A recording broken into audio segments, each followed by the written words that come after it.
You're listening to the Reversing Climate Change podcast by the team at Nori, the carbon removal marketplace. This is a show about the innovators and entrepreneurs developing solutions to climate change. Hey, welcome to the Reversing Climate Change podcast. I'm Ross Kenyon. I'm one of the co-founders of the Nori carbon removal marketplace, and I'm also the creative editor there. We have a fun CDR happy hour show today. Asa Kamer making an unexpected appearance. I didn't know you were going to even be here, Asa. I'm always ready to jump in for any happy hour appearance. That's good. Keeping it like kind of Kramery, just busting through the door of our event here. Hey. Yeah. I'd like to make a compilation of all my entrances one day. Well, I bet there's a supercut. Okay, editors, post-producers listening to this show right now, go find the supercut of every time Kramer bursts into Jerry's apartment. My favorite supercut of those is there's one of Harrison Ford being like, my wife, that's my wife and family. And it's like all the videos, all like clips of him from movies trying to protect his family from things. Apparently people are always threatening Harrison Ford's family. Sounds like that one with the president plane, when he's like the president on the plane. My family goes first, or whatever it is. Yeah, is that like Air Force One, or what is that? Air Force One. Good callback. There you go. So this is like high quality carbon removal content we're pumping out to the people. Siobhan Montoya Lavender here too from Thanks a Ton. Her and Asa both do fun meme work here at Nori. That's why we're all here. And Nicole Kelner, you are here. You exist. Hello, artist in resident at My Climate Journey, doing amazing climate communications work. And you have a book coming out, I see. I saw you were debating various sizes for books. How do you even decide that thing? I feel like I would agonize over that and then choose the wrong thing. Oh, that's where I'm at right now. I'm trying to a Twitter larger size book, and it is much more difficult to make. So that is where I'm at. There you go. You listen to Twitter and now you're paying the price. Yep. Wow. Nicole, we are just excited to have you on the show. And I've been following you since kind of the inception of you. I think, was it the climate strips? Was that like the first thing you put out? Because I remember like maybe 6 or 9 months ago, you put out shades we want these for your banner background. I have used them that day as my banner backgrounds. Oh my gosh. Yeah, I love them. And then it's kind of like you split on the scene, and all of a sudden I'm like, oh, Nicole Kelner's making with art. Oh, Nicole Kelner's like doing the Inflation Reduction Act, breaking it down art, and people wearing her clothes and stuff. So tell us a little bit about how it started. They weren't even supposed to be climate focused at the beginning, but about 10 days in, I painted one about kelp and carbon sequestration. I love that one. Yeah, that was like my first climate one, and Twitter liked it. And I was like, oh, interesting. I was like a Twitter lurker up until that point, not like a person that tweeted ever. I was very timid to tweet, and it got like over 100 likes. And I was like, wow, this is more likes than anything I've ever had in mind. Maybe I should do more of these. And so the rest of the 100 days, I decided to paint all about climate change and climate change solutions. Yes, that's awesome. And wait, are you an artist by training? Do you have like an academic background in it? Is this something you picked up? Nope. I did not come from an art background or a climate background. I am self-taught in both. Before this, I had co-founded an after-school program to teach kids how to code and sold that in 2019. And since then have been transitioning into climate and kind of wayfinding, and was working at a climate startup up until April. And now I'm full-time climate artist. Wow. And then what is it like being an artist in residence at My Climate Journey? How did that deal fall into place, and how's it work? I don't think people probably have a lot of experience with artist in residence programs. Yeah, so I was super involved in My Climate Journey kind of since around the beginning of the launch of the Slack group. So when there was about 500 folks in there, I found the community and just fell in love with it and started trying to help in any way I could. So I've had kind of a relationship with the team there for quite some time. And when I started painting, they just were so supportive and we got reconnected. At one point, we just started a conversation with the idea of what if we had an artist in residence and just brainstorm together what we could kind of make that happen. And now I host monthly workshops. I do these climate art workshops. And so we pick a theme every month. And like last month, we did a solar punk theme and painted kind of like utopian versions of like the cities we all were living in and things like that. My art is featured in their newsletter every week. And I'm working on a new kind of special content creation thing that you'll see live in the next few weeks. That's pretty fun. Unexpected too, that this almost sounds accidental or just one of those things of life where you probably wouldn't have predicted this would have been your career and your next step.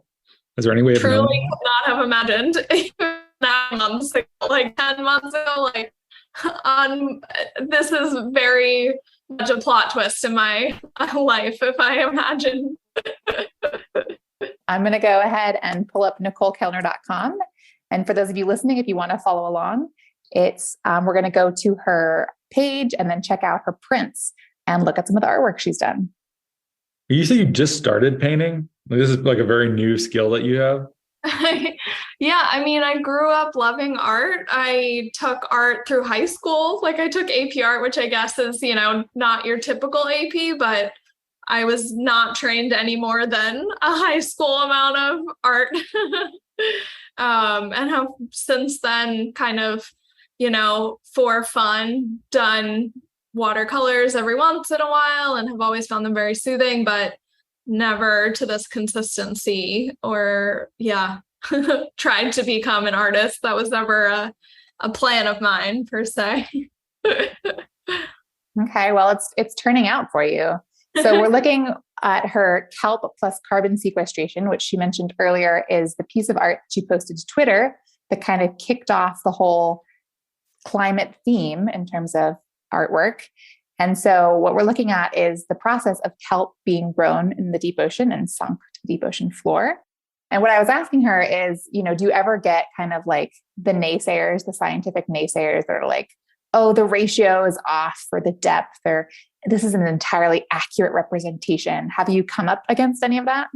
I actually haven't. I feel like I found a very nice corner of the Twitter internet that is just excited for climate communication to be occurring and like climate science to be talked about, even though I'm like taking, liberties of creative control. I'm still communicating the concepts in a pretty accurate way. And I do like my absolute best to fact check and like use multiple resources and like cite my sources. And more recently, I've been even asking experts in the field to hop on a call and like fact check me, like for the IRA piece. Like I was like, hey, does anyone know anyone at Rewiring America that I can talk to? Because I'm using their calculator and I just really want to make sure I'm getting this right.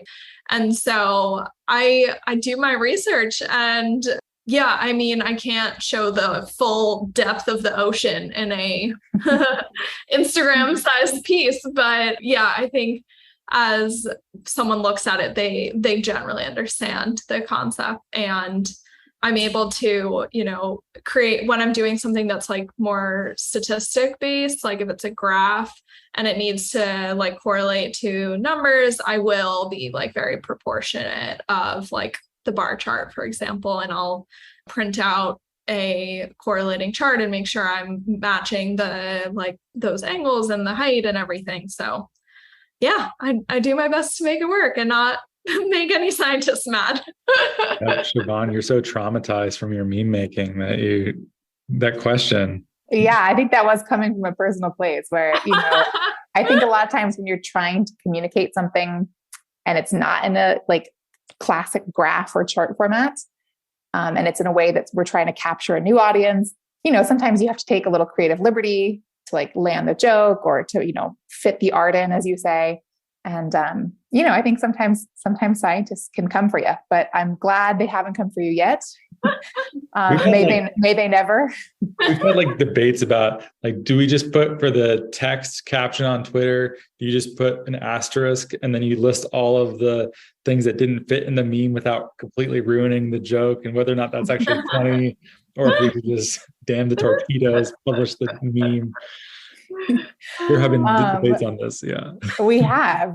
But I mean, to your point, like I have noticed, I've seen you call out on Twitter, like, hey, you've cited things on Twitter. I've seen you like post the original graph that you like took something from, or asked people on Twitter what you should be painting. Obviously, my favorite ones are all the carbon dioxide removal ones. There is the DCS versus CDR versus DAC. And I feel like I'm constantly trying to explain the difference between carbon removal and carbon capture.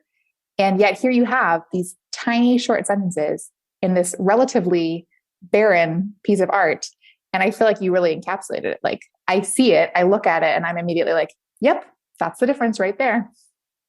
Yeah. So that one, I used the carbon 180 graphic, and I, with permission, was able to paint this one and was really excited. And the worst part about it was when I posted it, I swapped the titles by accident.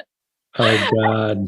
Oh no. So you put carbon capture over the ambient air capture. Because when I was like editing the last piece, I was like cleaning things up and somehow it got mixed up. And luckily, like I had someone message me like right away and I was able to fix it before like basically anyone saw, but I'm still traumatized by this piece. It's like massive own goal. you just like this is exactly what I don't want to do, like spread misinformation. But yeah, now that it's accurate, I am very happy with that one. Well, I respect the sharing of that. That does sound not like a very fun experience, but it's nice you're able to laugh about it so much. Yeah, no kidding. And so like these have been very popular. I've seen that you've done an art show recently. You're already doing, prints on fabric. People are wearing your art. Why do you think the people are so drawn to watercolor representations of like scientific data? There's not really many people doing it. I mean, it's like a very odd niche I've created for myself. I think that it's something that is just like pretty to begin with and like grabs you like with the bright colors. And for the people in our industry, like it's something that they like really resonate with. Like how I've listened to some of your other episodes with like me, like when you're talking about memes, it's like, you guys talk about like direct air capture memes, and it's like the people who get them, they get them and like they feel seen by them. And I think my art has that same like emotion where I'm talking about very specific, like odd things that people in our world like really are, researching and care about a lot. And when they see it communicated beautifully, like that resonates a lot with them. So I think that's part of it. I think that, like the climate stripes one, like this is something we've seen in our research in our kind of like world, and like to see it translated to something that's like wearable. Like I have a dress that I've made out of my like climate stripes, and it's like my favorite thing I own, and I like wear it to climate events and whatever. And it's, taking something that we usually see as like a digital object into the physical world is like inherently unique in like our space too. Same with those like electrify everything t-shirts. Like I've used emojis to like make them really playful and like talk about these things. So I just try to add a lot of like fun and creativity to topics that aren't always like classified as that. Let's talk a little bit about your clothing line here, because I saw you post recently on Twitter that a friend of yours had like in the wild seen somebody at the gym wearing one of your t-shirts. Yeah. How does that make you feel? Like what's the result of like, oh my God, there's just this random person I have no connection to wearing a t-shirt with my art on it about climate change? I fully freaked out. I mean, it was like bonkers. She texted me and she was like, hey, is this your shirt? And it was like my friend, like it was like someone that she saw working out at our rock climbing gym. And I was in shock. Yeah, so that was probably one of the coolest things. And that also happened with someone was at a conference at UPenn that I think was about like carbon removal. And they saw someone wearing my tote at the conference. and sent me a photo of it. And I think he had also bought the tote himself and they were wearing matching totes. So that was the other like time that was pretty darn wild. So it seems like business is doing okay. People are buying prints of yours, either as art that is hanging or as clothing. Sounds like too. Totes. I see also that you can buy like a new emojis and stuff for Google Slides or slide decks, I guess I should say. Yeah. I do like all these prints and merch, but I primarily do commissions. That's like the main part of my day and how I support myself. I basically work with all sorts of climate startups, climate VCs, nonprofits, government organizations, and help them like communicate something in their business that they want to be in my style. And I love it so much. Are you able to say which of these pieces are commissioned and which ones you just wanted to make? Is there any way that we could even tell looking at them here? These are all ones I wanted to make, but if you go up to the top, there's a page that says commissions. And then there's a few that are public that I can talk about. And these are those ones. Collaborative Fund was one of my clients. They wanted a blog post about like the materials that are inside a Tesla. So that was really fun to paint. Carbon Collective wanted their theory of change painted. So that was great and like a really cool challenge to kind of like take their business model and concept and find a way to communicate it in a visual way.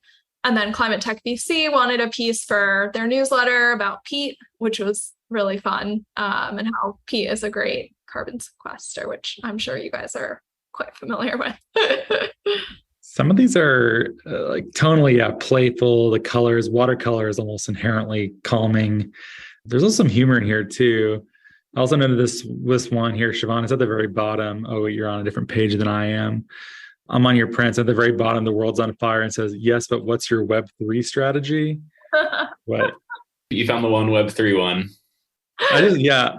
Just throwing some shade at blockchain. Yeah, that one. So both the GNOME one and the Web3 one were designed in response to tweets.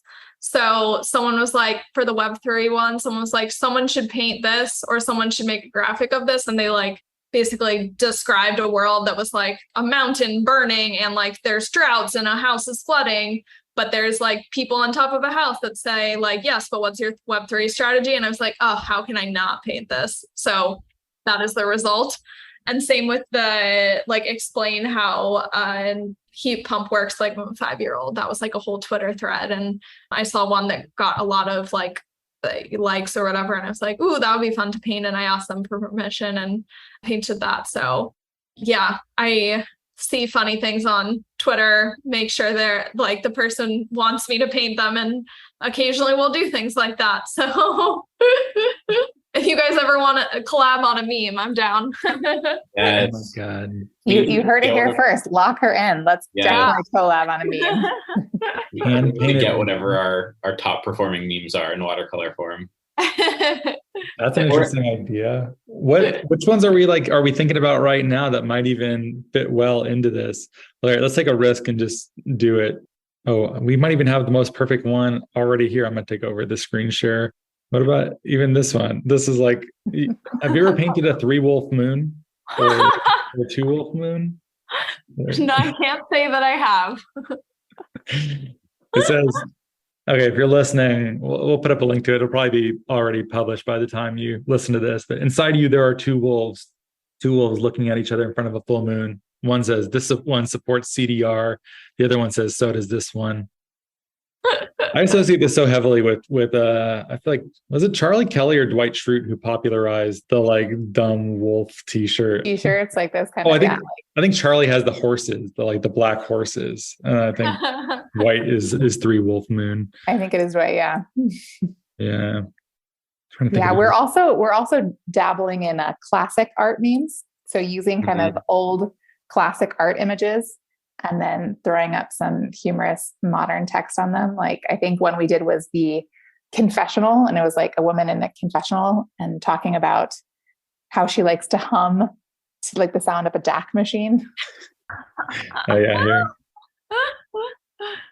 in addition to actually painting the memes, we need to get one where it's like Nicole, a few of Nicole's are like the formula for how to do something. And we need to get like how to make an awesome CDR meme and then like create like a formula as if there's some like sophisticated way that we do this that can be like painted and put into an infographic. Just to really make ourselves look like smart and sophisticated. Yeah, love that. You really want to mislead people in that way, Asa? I just want to, create a bit of a mystique. There we go. Have you seen these formats here? This is pretty watercolor cartoons. We're trying to figure out like what's the correct way to do it. And then we got so it's if you're listening, stop glamorizing the grind and start glamorizing whatever this is. And it's always it's like a hobbit in a hobbit hole or someone in a garden, like sipping tea. That's what this picture is. And it's nicely painted. And then we were wondering like, what if we could make it about the grind, like grinding up minerals and putting them in farmland to sequester? And then we go into these weird, is this too meta? Will only 4 people get this? How funny do those 4 people think this is? Does that compensate for its nicheness? Another meta take that we should do is stop glamorizing the grind, start glamorizing whatever this is. And then it's just like Nicole painting like a nice climate watercolor. Oh, that is so meta. She can paint herself painting. Yeah. Just like very earnest and wholesome. There's no irony. Yeah. Just as like promotion. Get someone to take a nice photo of you painting, and then we can make this, and that can be oh my first little God. collab. That would be so funny. Good job, Asa. You're pretty quiet there most of the time, and then you swoop in like Batman with some good pitch like that. Whatever. Then we have a bunch of just like old memes. We're like, could this be a thing? Okay, I feel like we've exhausted this over here. Well, whatever. We found one. We found like a fun one, and it's wholesome, and it's not 19 levels of meta-ness in there. Yeah. Nicole, when does your book come out ostensibly? Or like, do you have a timeline for that? That's a great question. I am self-publishing and figuring that out right now. And the main blockers with that are the book size that I want is a 10 by 10 inch book, which is larger than standard books because I want it to be a coffee table book and like feel good and like open it and be able to like read all my things because they're pretty small. So pretty much none of the regular like print on demand suppliers like Kindle or like there's several that are the most popular for integrating with Amazon allow for that size. So I found like potentially one supplier that I can work with, and I'm hoping that works out. And my goal is to have them ready to be bought by like mid-November so that they can be like holiday presents. So fingers crossed on that timeline. But yeah, it's been really cool. I have them sitting right here, and I've been, it's wild to have enough pieces of art to even consider making a book. I thought I wanted to like wait for a long time and like make sure I have the perfect ones, and it would be super long and be perfect, like just, I don't know, this needs to be the only thing I ever do kind of book. But I come from a startup background, and I'm like, okay, this will be like the first run, and it doesn't need to be perfect. Like, let me learn as much as I can, like see how this feels. Like I could make a new one each year with like updated pieces and stuff. So yeah, that's where I'm at right now. Link is in the show notes too. I saw that if you want to buy, you have to send you a note or something like that. You have to like sign up on a special list. Is that right? I'm just taking pre-orders by like an email input form because I don't want to take anyone's money before they're ready to be sold. So it's just kind of like do you want this and how many? Yeah. Reserve your spot now, people. Yeah, I'm gonna literally do it right now. Why self-publish? What went into the reasoning there?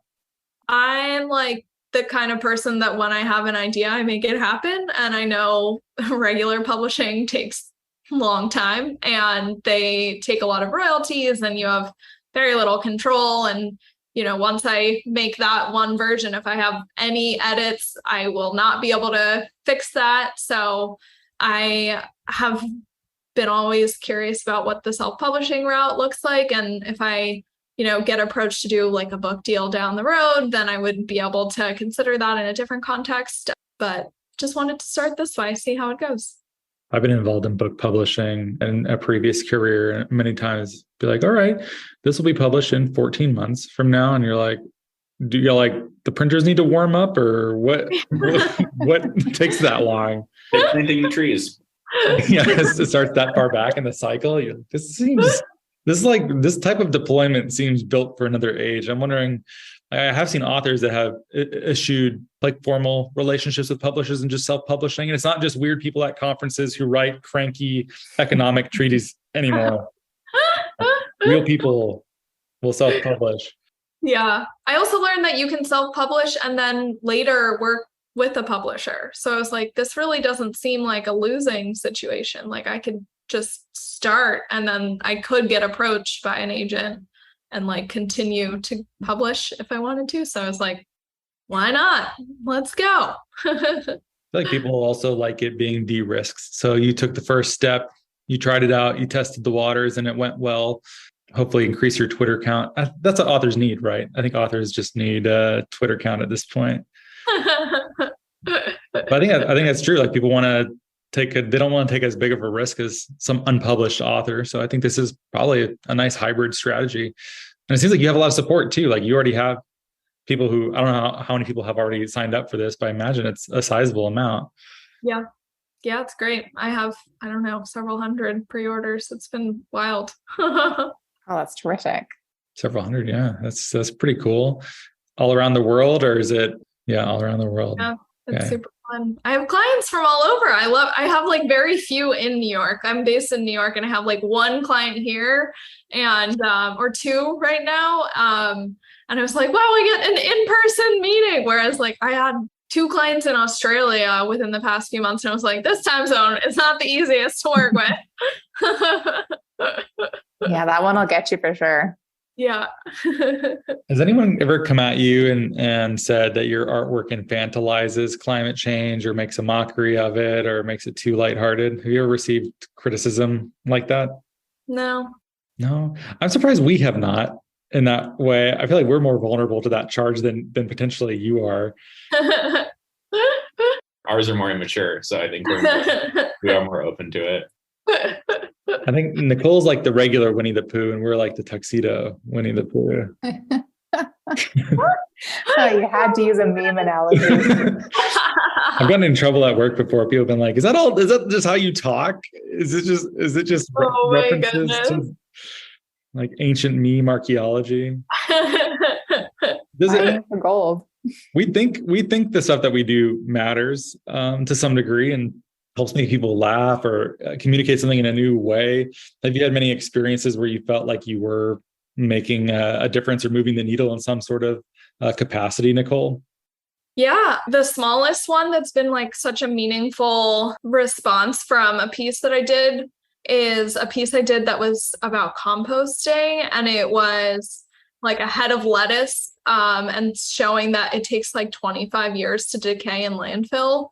And I had someone message me that they started composting since they saw that piece. Because of your piece. Yeah. That gives you the warm and fuzzies. Oh, cool. Yeah.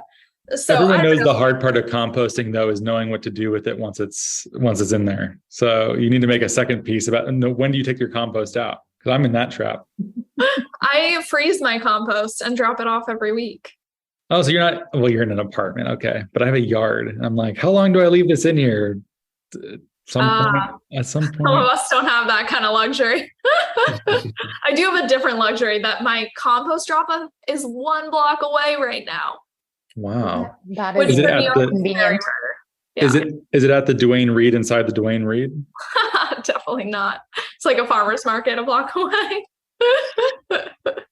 So is there like a genre of like, that's composting, but is there like a genre that you like to paint more or that's easier to paint more than other genres of climate? Because like, you do everything from like decarbonization to carbon removal to recycling. What do you like to paint most? Oceans. Any ocean-based solutions are my favorite. Yeah. My personal favorite is like the one about whale poop and carbon sequestration. Yeah, basically like the concept is like whale poop feeds phytoplankton and phytoplankton like sequester a ton of carbon. But I've always like loved the ocean growing up. I lived in Venice Beach for a year and was really involved with like Surfrider Foundation, did beach cleanup, stuff like that. And so like anytime I hear like ocean-based solutions, they kind of go to the top of my list. Also, just in general, like they're my personal favorite, but they're also like really beautiful to paint. And like, because of that, they're more engaging. Like, you know, blue, pretty ocean scapes are nice and soothing to see, and I think perform really well. So there's winning all around for those ones. Definitely pretty and definitely cute. I'm looking at this whales plus carbon sequestration one. No. Yeah. I mean, that one I've seen just the other day. I heard someone saying, if you're talking about whale poop and carbon removal, you don't know what you're talking about. I feel like I just heard that on a podcast and I was like, there was some pushback on like whales as, did you see that recently? There was some pushback about like, are whales as carbon beneficial as we previously thought they were, or something like that.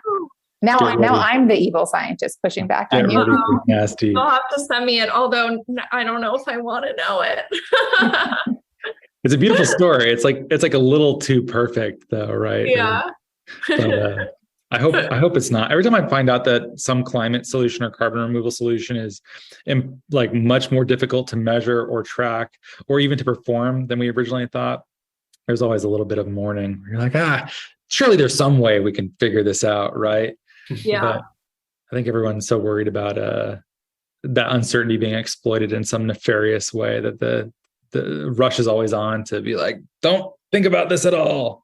I don't know. That's my vibe check of it. I don't know if you agree with that, Siobhan. Looks like you want to say something there. No, just I plus one to that. I feel very similarly. And it happens all the time in CDR, right? Because we're like the technology like readiness level is fairly low in some of these categories, it's higher in others. And certainly like the robust MRV at scale isn't happening yet. And so a lot of times as we explore these techniques more and more, we find out more and more, and we find out, like I remember there was that whole paper on kelp a while back, and I was like, shit, is kelp not as good as we thought it was?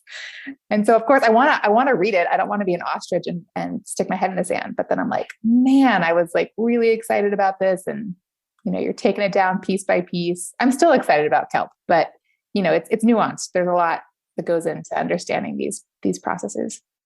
I think my favorite of your paintings are the infographic, like the actual graphs that you just paint. And I just think there's something so like, if you said like, you know, all these various like graphs and data visualizations that we read in like, I mean, many fields, but in like climate field, there's a lot of that kind of thing. And obviously they're like generally very dry and you kind of just skim over it and get used to that. And if you were like, does that need to be sort of enhanced and turned into an artistic product? I would be like, well, no, like that's nothing. That's like, you know, almost like a necessary evil to just like understand data. But then to see it like, I don't know, it really works, like really clicks for me for some reason. And it almost like, I don't know if this is intentional, but it almost like creates this like secondary level of appreciation where it's like, you're almost like not only displaying the information, but like validating the pursuit or validating like the career of like people who work in it and being like sort of adding this like cultural element of like, it's like this recognition of like, we have to see these things all the time and they're not beautiful, but what if we like made one look nice? I don't know. There's something about it that's like affirming for some reason. So I like those.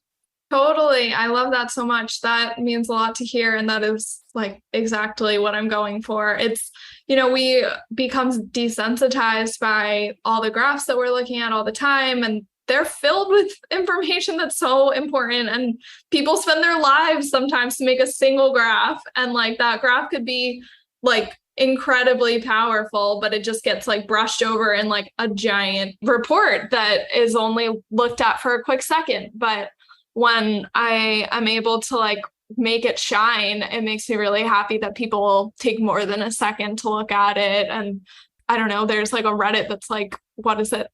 Data is beautiful or something like that. And I just really have always felt that way. Like I love seeing numbers and data communicated in beautiful ways. And to add the element of like, this is actually art, like I am making like art out of graphs, like feels really fun to me. Right on. How are you feeling about Mid-Journey and Dolly and some of this AI generated art? Yeah, so I am starting to play with it a little, actually. Very fun, isn't it? I have a friend who is, I don't know if you've seen on Twitter, there's like, show like the existing street as is with like a lot of like roads and traffics and like maybe one bike lane. And then like that's the before. And then there's the after that's like the idealistic like road generated by Dolly. And like, so I'm working with a friend and we are doing like the before and then I'm going to paint the after, and the after is like based off of like a Dolly image that we generated. So I'm like, I don't know, this is kind of fun. No, I was just going to say that's so cool because I feel like the big like question right away after these things have kind of hit in the last few months is like, well, is it actually art, or what is art, and does it devalue human art? And I love that you're just like using it as like a step to the final product, and then you're putting your layer on top of it, and it's like coming from this imagination. You're just kind of going right around that question of like, well, is it this or is it that? And just like, I'm gonna like use it and we're gonna make something cool. Like, and that's, I don't know, it's exciting. I'm interested to see like, because I've played around with those things, and I'm excited to see like actual like creative artists, people like put that tool to use and like come up with some really cool stuff. Not just like immediately threatened by it. Right. I don't know. I think of it as like, for this example, I'll be using it as like my reference material, which is cool because like, you know, I spend a lot of time finding like the right reference materials, and like, you know, maybe I can't always find one that has like this character at this angle, like looking this way with this in the background, but like maybe Dolly could be like my way of helping Google that perfect thing that I'm trying to find. And then that's my own reference material to adapt it. So I don't know. We'll see how I end up using it down the road, but that's kind of what I'm thinking of it right now. And I come from like a tech background. Like, it's just a cool thing in general. Like, I'm really excited that it exists and to play with. Some of those Mid-Journey ones I've seen have been just remarkably brilliant and so detailed. But I like the wabi-sabi just of you painting too. I like the fact that there's human imperfection and there's like a wiggliness. Like, it feels organic in a way that I think is hard to replicate. But I'm probably going to eat my words in like 18 months. So add wabi-sabi as a prompt word and it makes it more imperfect. Yeah, whoa, damn it, Asa. That's probably exactly what's going to happen. I bet you can input that.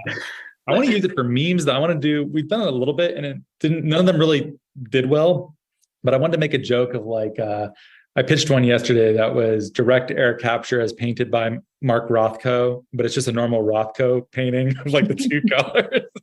What are like art jokes like that? Or like, what are some other funny ones you could just plug in that would work? Oh, Ross, I tried the same thing. And I was like, if we could, I was thinking like direct air capture as painted on like a like classical painting of like a ship with like the big, you know, and I was like, that'd be it. But here's the problem. What I learned is that Mid-Journey, their database for images goes up to 2019. And so in 2019, I don't think the phrase direct air capture like really conjured up much imagery on the internet. And I was like, that's so interesting that there's these little like, you know, parameters on it still. And one day it'll be like instantly searching all the internet's images, but you're too cutting edge, Asa. I often say that. And I was like, I was trying to do the same thing as you, is like create funny historical locations of direct air capture. So we'll have to wait for the technology to catch up to our imaginations on that one. Yeah, I've seen the ones that are like solar panels, like in the style of like XYZ artists. And I was like, wait, I love this so much. This is really cool. Very fun. I saw like a Monet solar panels, I think. Yeah. It's pretty great. Yeah, like Van Gogh. Like, oh my God. Nerding out very hard right now. Yeah, the art jokes are aplenty, or just those weird syncretistic moments of combining those things. I'm wondering, I want to do something like Simpsons related of like I was thinking about, I just have an image of like Simpsons carbon removal. What about like the bad Simpsons drawing carbon removal? This might be too deep for the internet. For Asa might know. Siobhan, I think you're too innocent in some of that weird stuff. Yeah. I don't know what you're talking about. Nicole, I don't know your I'm level not of internet residency. person, sorry. Do I want that link in the show notes? Do people need to know about this? I'm not entirely sure. Asa says yes. Okay. Well, we're going to have links to all of your work if people want to follow you, if people want to buy your book, which they totally should, any of your artwork. Is there anything else we should talk about or you want to plug before we depart, Nicole? You can follow me on Twitter. I'm Nicole Kelner. And follow her on Twitter and you can make some recommendations about what she could paint. Exactly. Yeah, I always love hearing ideas on what to paint or collaborate on. And if you send us, can you get someone to take a picture of you painting and then we could release the meme on the day the show comes out and then it can be kind of like a funny thing that we did. There's a photo. I was in The Verge for they did an article on me and they came and photographed me. And there's some very moody photos of me painting. Yeah. Perfect. That's great. So maybe you can crop me out of the rest of the apartment and it's just me hunched over painting and because she photographed it in my room dark and used her camera with a flash. And I was like, I haven't experienced this before. But some of the photos when they're not edited just look like me really having a moment. Oh my. Can you send us something? Send us. Okay. I'll send you that. Offline. But if you're listening, you just saw me get made live, which is fun. Ace and Siobhan, thanks for hanging as always. Thank you. Thanks for having me. So nice to talk. Thanks so much for listening. Give us a great rating and review on Apple Podcasts or Spotify. Make some climate art. Pick up those old watercolors that are picking up dust in your garage, maybe. Make some weird AI art. Send it to us. And thanks so much for listening. Have a lovely day.